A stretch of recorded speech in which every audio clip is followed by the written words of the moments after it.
Good evening and welcome to Breaking Today News right here on Switch TV. I am Lincoln Umbogwa. Our sign language interpreter is Teresia Washira. We have a lot in line for you tonight, but first, the headlines.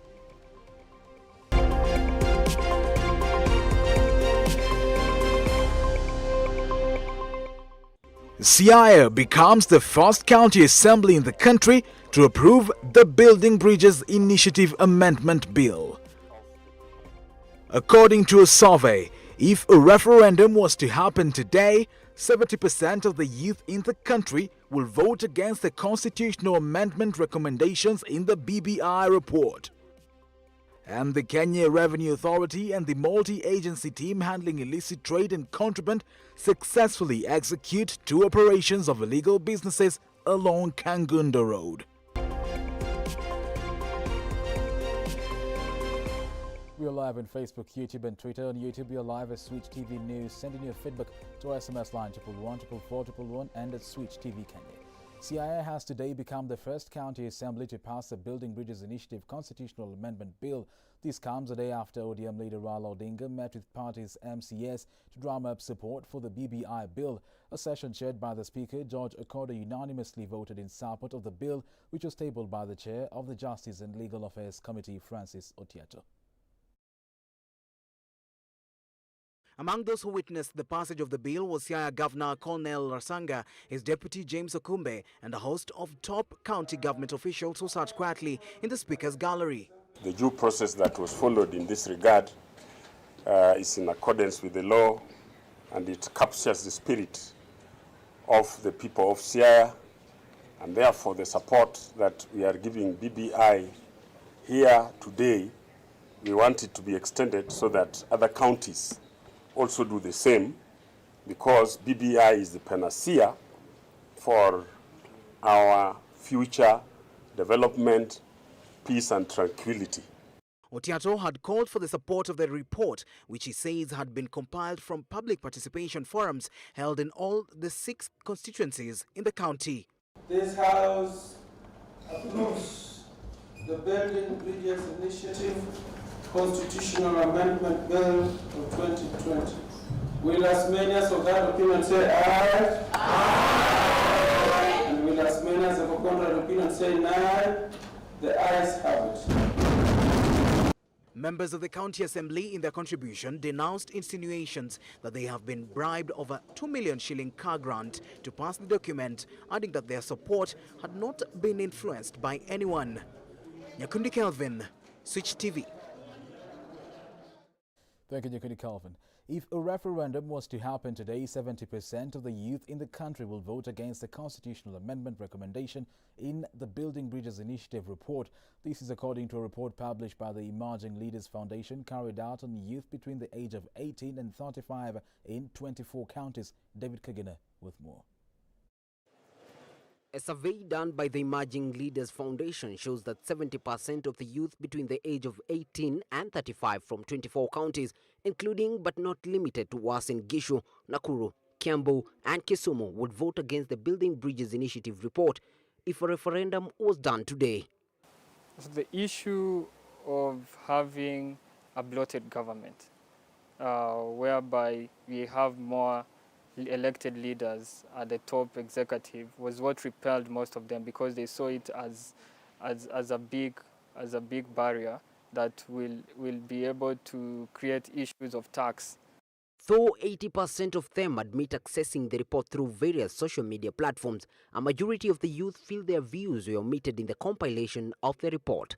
Most of them were not happy when the task force was named, and we never had any young people involved in the task force. And that's where the problem started, and they felt that they are being neglected. And even when some of them were even called to give their views, you find only few of them were able to give their views, because the places that they were hearing the views of these of the people were places that are inaccessible to the youth. Talk of places like KICC, for example. However, on the proposed tax holiday, the World Development Fund, abolition of sitting allowance for public servants, increasing the county share revenue to 35%, and the abolishment of the women representative position were highly welcomed. David Kagina, Switch TV. If a referendum was to be conducted today, would you vote for or against the recommendations? Send in your feedback to our SMS line 111 and at Switch TV Kenya. Former Nairobi Governor Mike Sonko has shed tears in court today, accusing the police of being used to add more charges on him after he mentioned the president's sister's name in the now controversial Governor Anne Kananu's appointment. Sonko was in court over graft charges, and despite requesting for more time to prepare for the case, Justice Isaac Lenaola granted him and his legal team 7 days until his next hearing. Sonko has since been transferred to Committee Maximum Prison, awaiting his ruling tomorrow afternoon. Settle down on the lawyers. So I need more time, Your Honor. Based on my current position, I've been in custody. Don't cry, don't cry. I can't cry, Your Honor. I'm always emotional, Your Honor. Compose yourself. I need more time. Yeah, I'm praying for more time. So that I can consult with Dr. Hamino and other lawyers so that we can proceed with this matter, Your Honor.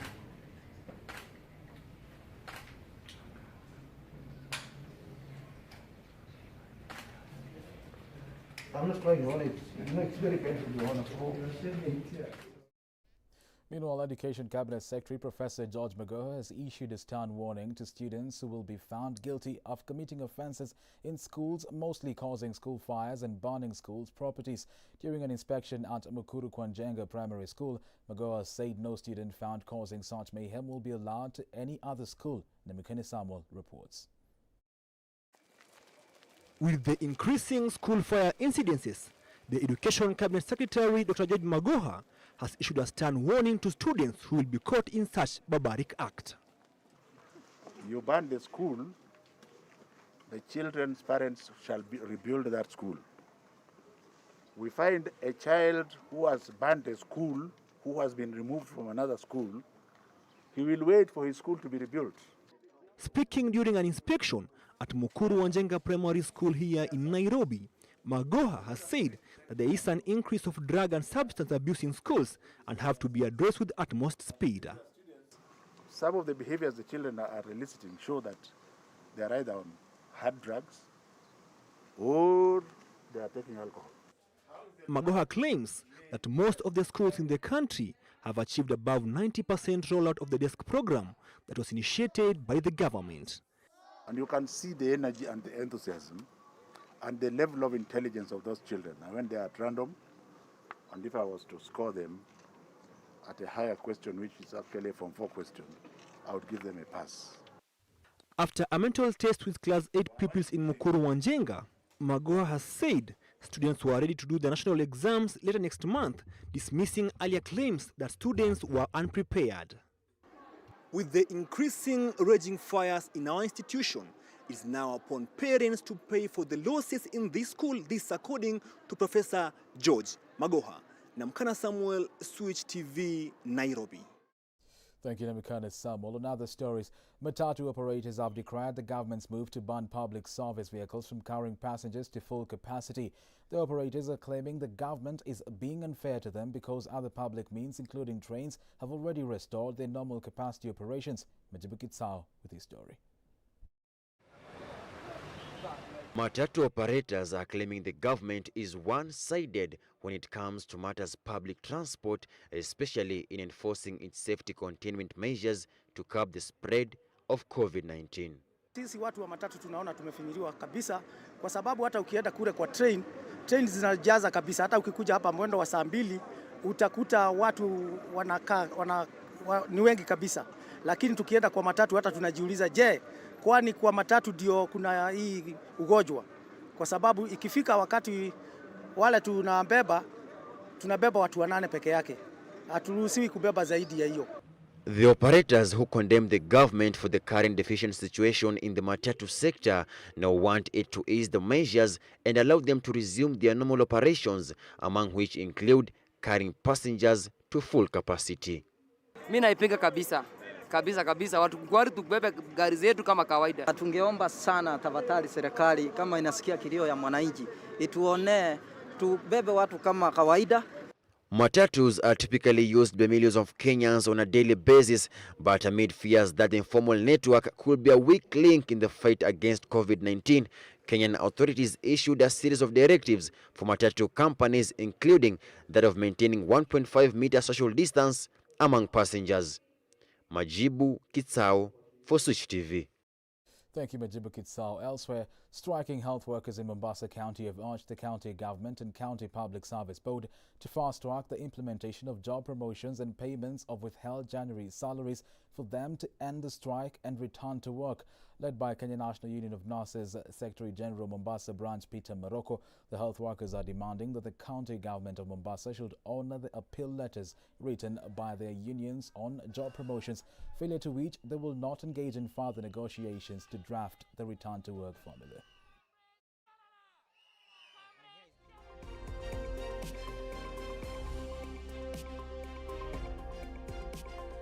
Kwa mambo ya promotion ni kwamba waweze kufanya zile appeals ambazo zinahitajika, ambao ni kwamba wale ambao wanafanya special areas, for instance kuna wengine ambao wamekuwa wanafanya ICU, they are trained ICU nurses, wengine wako trained kama watu theater nurses, lakini hawajaweza kulipwa kulingana na ile kazi ambao wamefanya.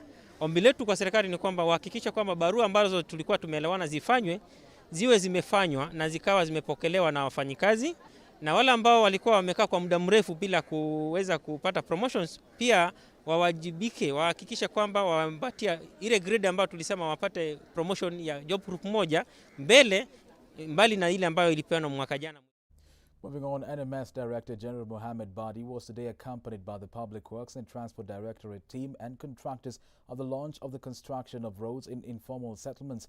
Speaking at St. Joseph Kengethe in Kibra, Badi stated that all slums will be removed to allow easy construction of the road. The exercise is part of the identification process of 66,000 households for the NHIF UHC cover in addition to the sector's scale-up. Before, never had access, and any disaster happening in any slum resulted in casualties. We are now trying to minimize by making sure that all the roads within the slums are tarmac to the required standard. Also launching the opening of the 24 hospitals that we are doing in all the slums and disadvantaged areas.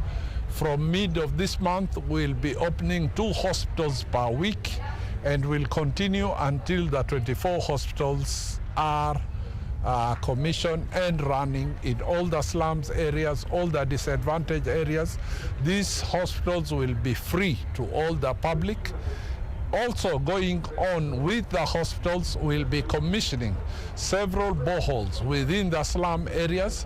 We have already completed the 100 boreholes set within all the slums and disadvantaged areas, especially in Eastlands and Kasarani areas and other areas that have had lack of water. Remember that during our first 100 days in NMS, we did 93 boreholes, and now we have completed with Ministry of Water another 100. A Form 2 school dropout and a suspected member of the dreaded criminal gang of Wakali Kwanza Group was yesterday gunned down in Likoni by police, sparking protests from both family and human lobby groups. Matano Masood, 17, was shot dead at around 11 p.m. outside their home in Kidunguni after allegedly attempting to attack police officers. According to police, the suspect, armed with a machete together with 3 others, were in a terrorism mission when the police received a distress call from members of the public. The police claimed that the three of his accomplices escaped unhurt, but the deceased charged towards the officers, holding a sharp machete, prompting the officers to shoot, killing him on the spot.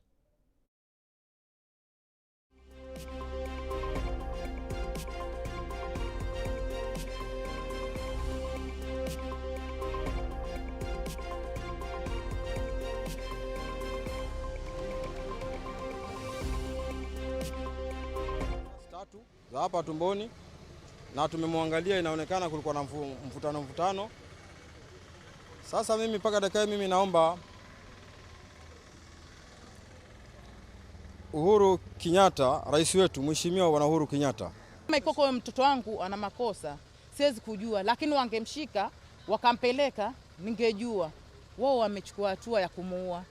na mpaka sasa haijajulikana ameuliwa kisa nini. Sasa serikali itakuwa watu serikalini wafanya kazi gani ikiwa vijana wauawa tu hivi bila kesi? Tukitishiwa na polisi, mtoto kijana yuko na kesi mahakamani namba 1566/19, kesi ambayo alituhumiwa na mambo ya kuvaa combat zinauzwa kwa Wachina, na akaambiwa yeye attempt robbery. Hakuna mlalamishi. Kulikuwa na OCS moja anaitwa Limumba Inuka. Huyo OCS amekaa sana kabisa, ambaye yeye alipigwa wakati huo na akaumizwa. It seems he was arrested, wakamtocha alafu wakambandika risasi hapa moja, nyingine kifua na nyingine huku. Polisi hawa wakubwa wao wamewacha polisi trigger happy kuua watu kiholela. This time round we are going to do postmortem. Familia imekubali, na sisi kama mashirika hatutaacha jambo hili. From the coast region, we now take a short commercial break. Stay tuned, we'll be back.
Welcome back and thank you for keeping it Switch TV. We're live on Facebook, YouTube and Twitter. On YouTube, we're live as Switch TV News. Send in your feedback to our SMS line 111 and at Switch TV Kenya in Atlanta.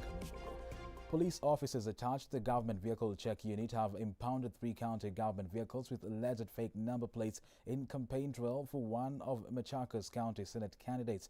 Motor vehicle check unit, through tip-off from concerned members of the public, told the vehicles on their campaign routine and impounded them. The vehicles, which were detained, had posters of the Chapchap party candidate.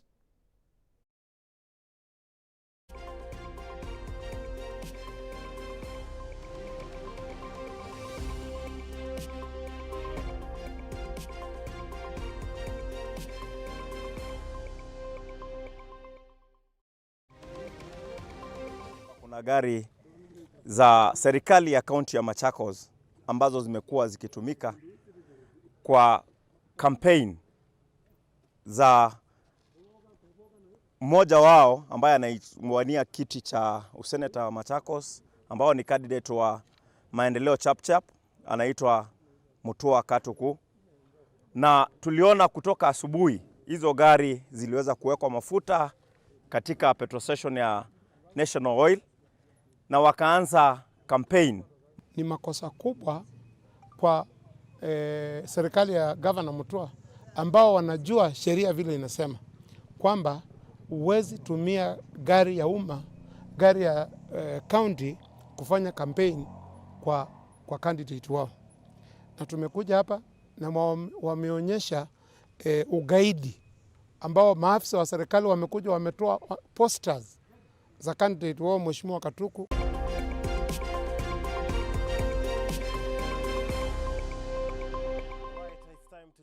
Into the world of commerce. Good evening and welcome. My name is Clifford Ndubi. The United Nations Conference on Trade and Development, UNCTAD, has announced that Secretary General Mukisa Kitui will formally step down from his role on February 15th, 2021. Kitui was first appointed to serve in the capacity on September 1st, 2013 for a 4-year term, at the lapse of which he was retained in 2017. The 65-year-old who stepped down with a few months still left in his contract now leaves little room for doubt about his future ambitions, having previously announced that he would be gunning for the country's top seat come 2022. Now, as we move on, devolution in Kenya will get a boost.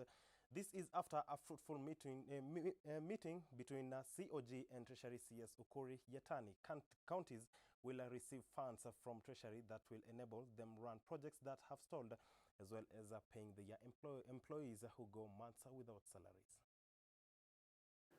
Starting with the Kenya Urban Support Program, which is a very popular program in the urban areas, where we are putting paved parkings and doing tarmac roads and all that. There's a whole 2.8 billion, which is owed to the counties of 2019, 2018, 2020. That one will be dispatched very soon. And then there's a second good news that arrangements will start to facilitate further grants from the World Bank in regard to Kenya Urban Support Program for 2020-2021. I really thank my colleague on that one. Number 3, there is also another project, Kenya Devolution Support Program. Level 1 is very completed. We are now agreeing on moving on to level 2 of Kenya Devolution Support. Now, away from that, the COVID-19 pandemic continues to ravage the banking sector in Kenya with a substantial fall in the profits. The pre-tax profits slumped from 159.1 billion posted in 2019 to 46 billion as of last year. Banks' fortunes tend to be closely linked to the country's overall economic performance, which slowed as the pandemic surged last year. Kenyan banks have registered a 46 shillings billion profit, which is 112.8 billion shillings low from 2019 of the pre-tax profits for the 39 lenders. The revenue was mainly witnessed from the non-performing loans that jumped from 12% to 14% in a year. With the pandemic crippling business efforts, lenders have issued a raft of profit warnings for the 2020 financial year, indicating a probable 25% fall in the net earnings. In 2012, a similar profit number of 107.9 billion shillings was registered, but there has been rapid growth in the numbers up until the COVID-19-led speed bump hit last year. In a credit survey by the CBK, the decrease in return of assets and an increase in expenses as compared to an increase in income in the second and fourth quarters of the year resulted to the fall. The removal of charges on cash transfers between bank accounts and mobile money wallets in March, which remains in force to date, saw a loss of non-funded income. In 2019, Tier 1 banks paid out a total of 33 billion Kenya shillings in dividends, which are now unlikely to be replicated for the financial year of 2020. The banks will also need approval from the CBK to distribute any of their 2020 profits in form of dividends under measures meant to ensure they are adequately capitalized during the COVID period. Joy Maureen, Switch TV. Thank you, Joy Maureen, for that. Now, elsewhere, tourism stakeholders in the hotel industry are introducing new concepts in the sector in order to stay afloat in the business during the COVID-19 pandemic, where hoteliers have been bracing to a difficult period since March 2020 as the sector continues to reel from a historic drop due to the raging coronavirus pandemic. After COVID-19, hotel industry suffered a setback after cancellation of bookings, which also led to the closure of facilities, hence rendering workers in the hospitality industry jobless.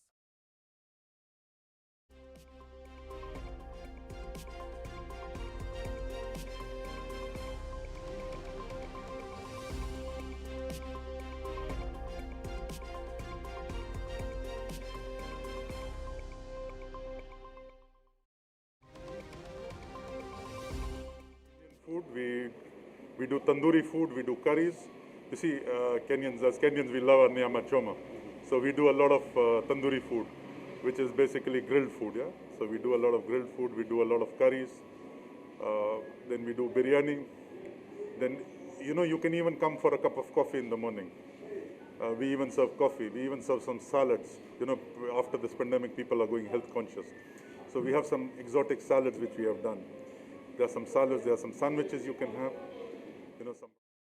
As part of the crackdown on illicit goods, the Kenya Revenue Authority and multi-agency team handling illicit trade and contrabands have successfully executed 2 operations of illegal businesses along Kangundo Road. The suspects were manufacturing alcohol even after the 2 companies were suspended. The 2 companies include Kedista and Ele Kenya Limited, led by the Kenya Revenue Authority intelligence team. The multi-agency team said that they will continue to be on the lookout to ensure that no illicit trade gets its way into the country.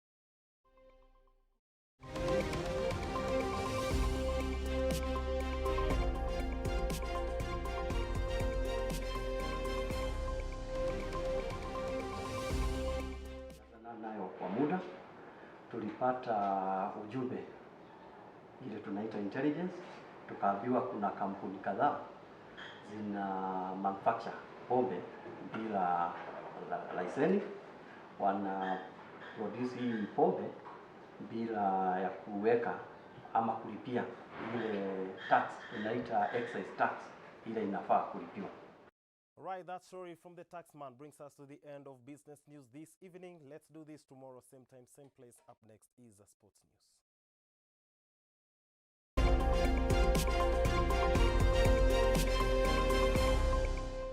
Kenyan mid-season transfer window opened on Monday, and Premier League side Sofapaka have parted ways with their captain Elias Siaya in mutual consent. The midfielder has been one of the consistent players for the 2009 league champions, but the association has come to an end. Batoto Bamungu have already released 9 players and are keen on signing new ones in the short transfer window. Currently, Sofapaka sits 9th on the standings. Kuja kubadilika wakati ambapo krosi moja ilipigwa nzuri kabisa. Elias Siaya alikuwa amekaa mahali panapohitajika wakati unaostahili, naye kijana Robert Boya alikuwa ameuruka akaya timu ya KCB. Aliingia uwanjani kuisaidia timu ya Sofapaka kwa kila udi na uvumba. Naye Lawrence Juma awali akichezea timu ya Gor Mahia walikuwa wanajaribu kukosekana tayari. Meanwhile, English Premier League continues with 5 matches set to be staged tonight. League leaders Manchester City will be travelling to Turf Moor to face Burnley. The Citizens will be looking to become the first Premier League side since Arsenal in 2002 to win 13 successive games in all competitions when they make the trip to Burnley. In other fixtures, newly promoted Leeds face Everton, while Aston Villa welcomes West Ham